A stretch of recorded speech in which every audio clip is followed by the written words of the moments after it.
Well, thank you for that amazing introduction. And I just have to take a minute, look around. This is my night, and this is amazing. I have been here for only 7 months, and already I have a room full of people here to support me. That's absolutely amazing. So I want to thank everybody for coming tonight. And I wanted to give a special thanks to the heads who have become like my second family, and the Pattersons who made the quilt and did the quilt raffle, to the many friends that helped put this night together, to my parents and aunts and uncles that have flown out from Michigan for this event, and especially my Aunt Mary, because she was kind of co-planner in all this. And without her, you would probably all be eating rolls with ham. So, thank you, Aunt Mary. So I've been told for years that I should go into motivational speaking, but I didn't think I had what it takes or that anybody would actually care what I have to say. So now here I am, and this is my moment, and I feel like it's my time to prove why I deserve to be on the stage. And somehow in 10 minutes, I'm supposed to leave you with this nicely wrapped package of everything that is Shannon. Well, that's a bit unrealistic and a lot of pressure, so I'm not going to promise that you'll walk out of here inspired or changed, but I will promise to give you my heart and 100% honesty.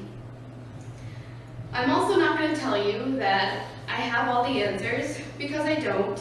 I'm not rich or famous. I haven't done anything record-breaking like climb Mount Everest or run an ultramarathon backwards with my eyes closed in the Arctic. So why me? What do I have to offer? I was studying the book of Mark with my residents in our weekly Bible study, and I realized Jesus didn't call on the rich, the famous, or the highly intelligent. He called on the fishermen and tax collectors to be his disciples. Without hesitating, they dropped everything and followed him. They followed irrationally. This reminds me of one of my favorite quotes. Here. God doesn't call the qualified, he qualifies the called. He does most of his work through common people, like you and me, and I know everyone in this room has a struggle. Mine just happens to be a chronic disease. I want to offer you a little glimpse of what I've learned in my 27 years of life, and whether you have an illness or not, I hope you can relate to my story. So we've established a lengthy list of things that I am not, but let me add another thing to that list. I'm not that weird girl with that rare disease. Well, wait. Okay, maybe that one's kind of true. I am a little bit weird, if you know me, and I do have a rare disease. So, although my disease is strange and rare, it does not define me. It's part of me, but it's not who I am. Cystinosis drives me to live an empowered life. So my dad filled you in on my diagnosis and early years. Fortunately, I don't remember one moment of that awful time. I'm not sure if I was just too young, or if my mind subconsciously blocked out all the torture. I remember my dad sitting me down at 10 years old and sharing with me the story of my diagnosis for the first time. It was like seeing the movie of another family's life. A young couple who watched their daughter choose to drown rather than take her meds, the child screaming for water day and night, her deformed body with rickets so bad she could no longer stand, and the parent stuffing tubes down the child's nose until she slowly loses the will to fight back. No parent should ever have to experience their child suffering like this. And poor child. I hope she was doing okay. Well, and then I remembered, wait a minute, that child was me. How is that possible? And those aren't just some parents, those are my parents. Hearing this at the age of 10, I was angry. Angry that my parents had to go through such pain. So I want to take this moment to publicly thank my parents for loving me enough to do whatever it took to keep me alive. Thank you.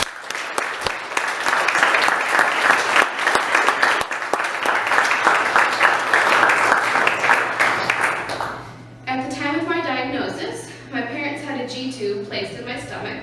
This way, meds and nutrition could bypass my mouth and go straight through to my stomach. My doctor was against this, and when he got a glimpse of the port sticking out my abdomen, he threatened to take me out of the study, which was the only way to receive the life-saving medications. They were still experimental at that time. Thankfully, I was not kicked out of the study, and the risk paid off. I truly believe that the G-tube is why I'm thriving today. So fast forward to the age of 17, I was in high school, doing well enough on my own. The doctors approved the removal of my G-tube. I would be feeding tube free for the first time in 16 years. It was both scary and exciting. Rather than sewing up the hole in my stomach, where the G-tube was placed, we tried to let it heal on its own. So I literally walked around with a hole in my stomach, and any liquid that went into my mouth would leak back out onto my shirt. A bit embarrassing at the age of 17 to not own any cute clothes without gross stained stomach acid on the front. But that year for Easter, my dad, brother, and I played trombones in the church cantata. Center stage, every time I blew into my trombone, the water ring on my baby blue dress grew bigger and bigger. Almost to the point of tears, I looked at my brother and I said, "Ben, what do I do? I'm squirting all over."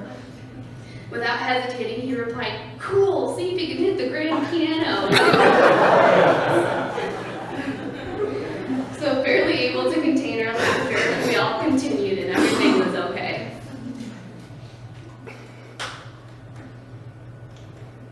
So what does my 27-year-old life look like now? Well, it definitely isn't a bed of roses. By looking at me, no one would know how much I struggle on a daily basis. I take 48 pills a day, and that's 336 gut-wrenching, pungent, nauseating pills per week. The same pills that keep me alive often also feel like they're slowly killing me at the same time. I also have a fundoplication, which means I can't throw up at all. So I'm stuck feeling miserable until it passes. Some mornings, the nausea is so unbearable that the only thing that gets me out of bed is reminding myself of Philippians 4:13. I can do all things through Christ who strengthens me.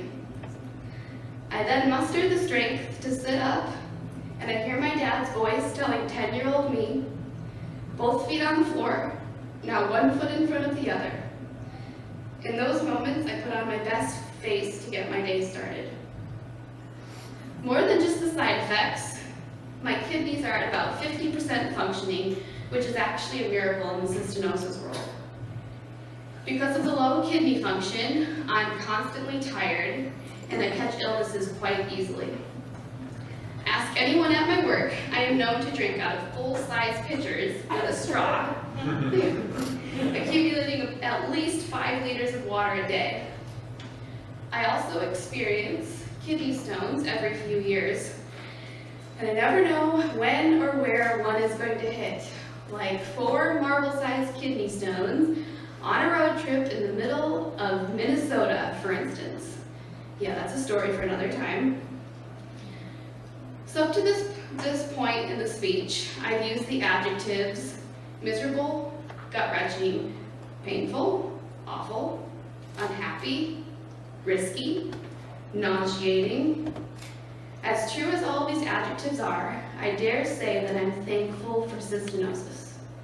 I'm thankful for the person that it has made me, thankful for the determination and power that it gives me, thankful for the relationships I have built because of cystinosis, and thankful for my God who has shown me joy in suffering. James 1:2-4 says, "Consider it all joy, my brethren, when you encounter various trials, knowing that the testing of your faith produces endurance, and let endurance have its perfect result, that you may be perfect and complete, lacking in nothing. So from suffering and endurance comes beauty and strength. I was talking with friends the other day, actually sitting right over there, and they asked if I had an option to be born with or without cystinosis, what would I choose? I thought about it, and I want to be sensitive to all opinions, but I would choose cystinosis. I choose this life. It's my gift to the world, and what I believe to be my purpose on this earth. Now, don't get me wrong, if I were presented with a cure, I would absolutely take the cure, but I still would choose to be born with my disease. So remember when I said I promised to give 100% honesty? Well, here it goes. This is kind of hard to share, but it's part of my story, so I feel it needs to be said. Most of my life, I've been known as Shannon, this ray of sunshine, full of positivity, an amazing person who can accomplish anything. And I was, until a couple years ago when I went through a rough time. I think I just graduated college and got lost. Growing up with cystinosis and living in dog years, as I called it, my long-term plans were to graduate college, get married, have kids, be a stay-at-home mom, and maybe fall back on my teaching degree if I needed it. After graduating and deciding not to go to teaching, I thought, well, crap, I didn't have a backup plan. What do I do now? So I dabbled around, did a couple of terrible jobs, which I don't regret because it led me to where I am now. But I also had a lot of drama in my life. I dropped down to 95 pounds. My relationships with my parents struggled, and I lost my spark. My parents blamed themselves for giving me cystinosis, which, although I know it's true genetically, I find that absolutely absurd.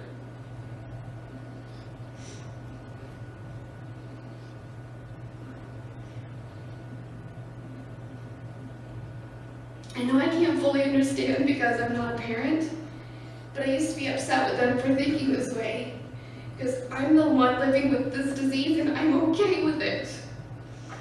My disease seems to be way more difficult for them than it is for me. But I probably feel the same way if I were in their shoes, so I get it. Looking back through my life and my Facebook posts for the last 10 years, my happiest moments were when I was traveling back and forth to Washington. So along with many reasons, that's one of the main reasons why I moved here. I wanted to go where I remembered being happiest and get my spark back. I'm so glad to tell you that I found it. I found my spark in the midst of the rainiest place in the country. And the first winter, what everybody warned me, if you make it through the Northwest winter, you'll be just fine. It was awful. Rain was so terrible, but I'm really glad that I moved. So after moving to the Pacific Northwest, things just kind of lined up. I'm so thankful to be living with my friend Caitlin, and my job is perfect. My coworkers are some of my best friends, and I couldn't ask for a better group of residents. Some of them are here tonight. And many call themselves my accountability team to keep me on track with taking my medicines. I've also gotten involved with a great church group, and through my supervisor and friend Erin, I found Landmark and a wonderful group of ladies who empower each other every single week. The final moment that I knew I had arrived was when I met the Head family. Awesome does not begin to describe this family. They embraced me with open arms, and after only one day, their kids were referring to me as Aunt Shannon. JR recently told me that when I visited over Easter, it gave them, ready, nerdy Star Wars reference, it gave them a new hope. And the clouds were lifted. Well, I want to say the feeling is entirely mutual. They remind me of who I am, what I stand for, and gave me back my sense of purpose. So I love you guys, and thank you. Having said all of that, I'm also learning what it looks like to be happy in whatever circumstances life presents. I believe eventually I would have found my same spark back in Michigan, just in a different way. The change didn't happen when I moved, it happened when I decided to change, and when I made the choice. Attitude plays a huge part in being content in your circumstances. Most days, I choose to have a positive outlook on life. In the words of Thomas Jefferson, oh, there we go, skip that one, that's a picture of the heads. This was in California, and then that's Mary right there. So in the words of Thomas Jefferson, nothing can stop the man with the right mental attitude from achieving his goal. Nothing on earth can help the man with the wrong mental attitude. I can't tell you how many times I've seen this in my friend circles. When looking at things from a different perspective, a whole new world opens up. You could say cystinosis is my weakness, but I say it's my strength. You could say cystinosis makes me tired, but it also gives me my power. You could say cystinosis is painful, but I say it makes me tough. Cystinosis makes me smell really, really bad. Cystinosis weeds out all the shallow people in my life.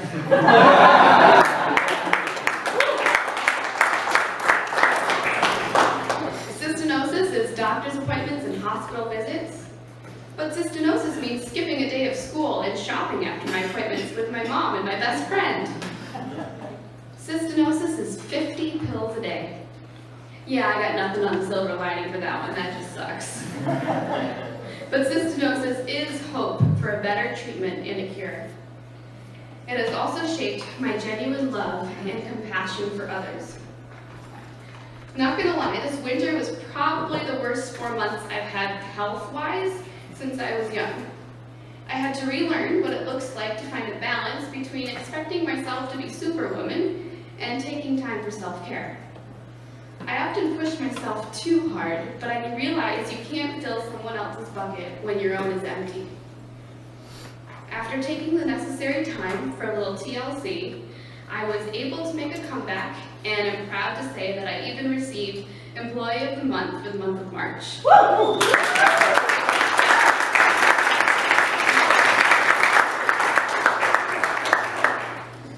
So along with attitude is the value of relationships and serving others. The older I get, the more I realize how much I enjoy serving other people. Recently at Reach Church, one of the leaders pointed out that Jesus' life was always others-centered. So think about that. Jesus' life is always others-centered. I think naturally I was born with a servant's heart, but I know I have cystinosis to thank for my empathy to other people. People often ask what I do for fun in Seattle. On a typical day, I'm either hanging out at work off the clock, serving in my church, or visiting various relatives and friends around the area. That may sound boring to some, but to me, nothing could be more thrilling. The feeling you get after seeing someone smile who otherwise doesn't have a reason to smile is so exhilarating, and I encourage you to try it sometime. Now, before you start to think, okay, is this chick crazy? Does she ever do anything fun for herself? I want to assure you, yes, I do. Cystinosis not only drives me to serve others, but it challenges me to take risks and make the most out of each day. When I get spare time, I seek thrill around every corner. Adventure could possibly be my middle name. So I'll show you a few examples. This one on the right was at Rattlesnake Ridge, not too far from here, and that was only a couple months ago. This was in Telluride, Colorado, climbing the Via Ferrata. Top left was in Santorini, Greece. This was riding mules through Haiti.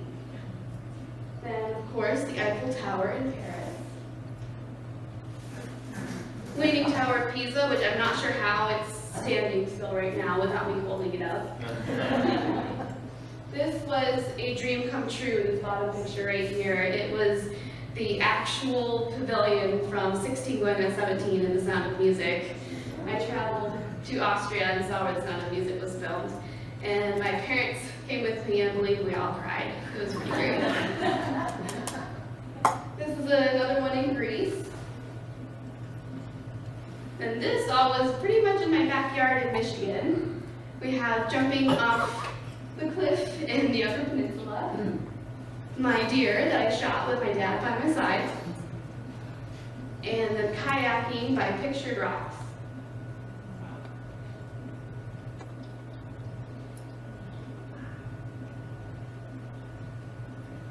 So amazing as all of these adventures were, what made them memorable were the friends and family I experienced them with. Here I go again, bringing everything back to relationships, but I can't help it. Relationships is what I'm all about. So to summarize everything, the key to living an empowered life is, first of all, attitude. Attitude in choosing your circumstances and contentment. Don't let your weaknesses limit you. Own it. Be proud of who you are. Next is relationships. Relationships with God, yourself, and others, in that order. Third, the power of serving others. And fourth, having a little fun and seeking adventure. Now, I'm probably the wrong person, the worst person to be speaking at a fundraiser, because I'm standing up here telling you how much I appreciate my disease and am thankful for it. While this is true, there still is no cure. My meds don't heal me, they only slow the progression of the disease. I want to have children someday. I want to live long enough to see my grandkids. I have faith it will all work out, but we need to be proactive. If you feel called to make a donation, you can privately fill out donation forms that are at each of the tables. And if you liked what I had to say, spread the word, because I would like to someday be a motivational speaker.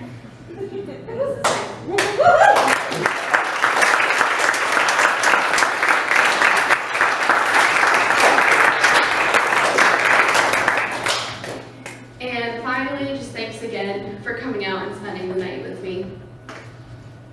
And with that, do you have something you want to say?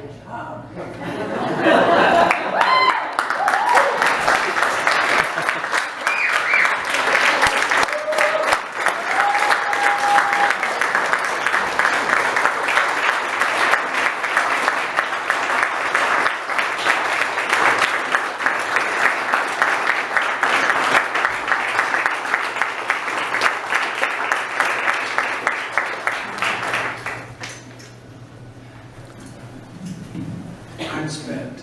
We're going to round out the night with a little more music from Ken.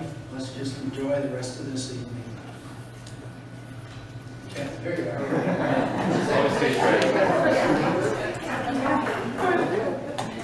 By the way, we made food for about 150, and you all have to eat for 4. There's a lot of food left. So.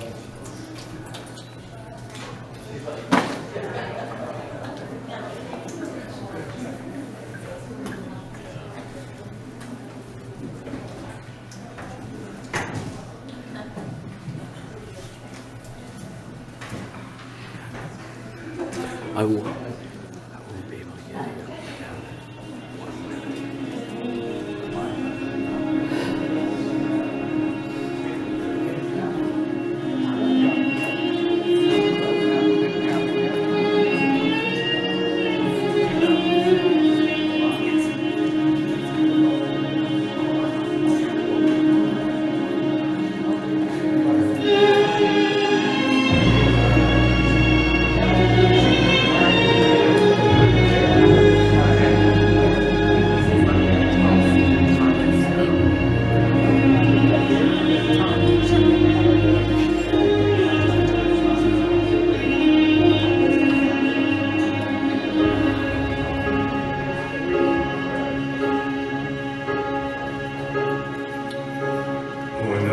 am down, and oh, my soul so weary. When troubles come, and my heart burden me, then I am still and wait here in silence until you come and sit a while with me. You raise me